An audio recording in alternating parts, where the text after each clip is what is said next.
Ang ibabahagi kong kasaysayan o istorya para sa inyo ay tungkol sa ating mga tao dito sa mundo. Alam natin lahat na napakagulo na ng nangyayari dito sa ating mundo, hindi lamang dito sa Pilipinas, kundi sa iba't ibang panig ng bansa dito sa mundong tinatawag na Earth. Alam natin o nakikita natin na mas parang nakapananaig sa ngayon ay ang kasamaan. Halos parang ang kabutihan ay nalulupig na itong mga kasamaang nangyayari dito sa ating mundo. Nariyan ang giyera, nariyan yung pag-aaway-away ng bawat tao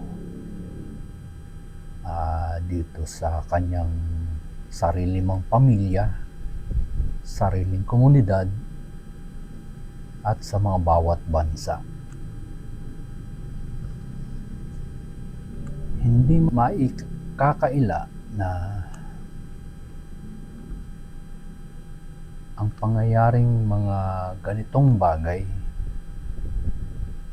ay nakapagdudulot ng hindi maganda, hindi lamang sa isang pamilya, komunidad, o sa mga bansang nagsisimulang umunlad o umasenso. At alam din nating lahat na hindi tayo permanente dito sa mundong ibabaw. Nakakalungkot lang ay bakit may mga tao na napakalalakas ng loob na gumawa ng kasamaan. Hindi na nila naiisip o iniisip yung sila ay makapanira ng kanilang kapwa or dumating sa punto na baka huli na ang lahat bago pa sila magsisi. Katulad na lang itong nangyayari sa giyera ng Iran at US.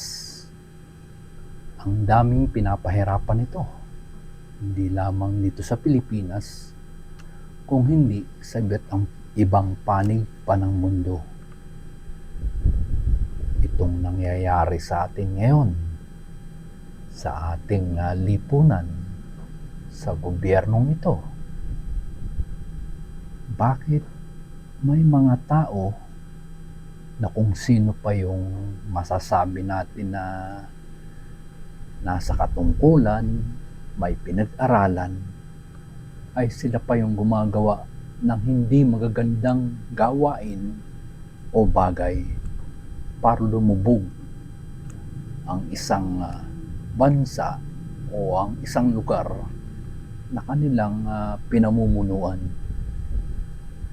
Sana maisip ng mga taong ito na darating at darating ang katapusan ng bawat tao dito sa mundong ito.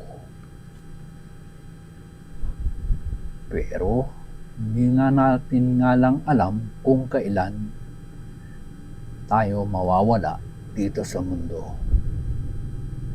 Kaya sana bago pa mauli ang lahat, magbago na kayo. Magbago na kayo ng mga ginagawa ninyo para nang sa ganoon ay maging maayos na at maging maganda na ang bawat kasasapitan, hindi lamang ng sarili mo, ng sarili ko, at maging ng iba pang mga tao dito sa mundo. Alam natin, at kung kayo ay naniniwala, na may mga babala ng nangyayari ng katapusan ng mundo.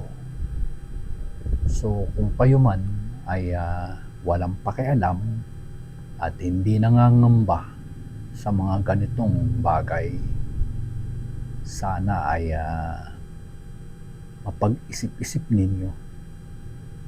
Hindi tayo mananatili dito sa mundong ito. Lahat tayo ay mawawala. At yan ang isang bagay na sana ay maisip ng mga taong gumagawa ng kasamaan. Dahil hindi natin malaman na baka sa isang iglap mawala na ang mundong ito ng mga tao. Hanggang sa susunod na muli at mga iba pang istorya na aking ibibigay sa inyo na sana ay maging aral para sa lahat. Magandang araw.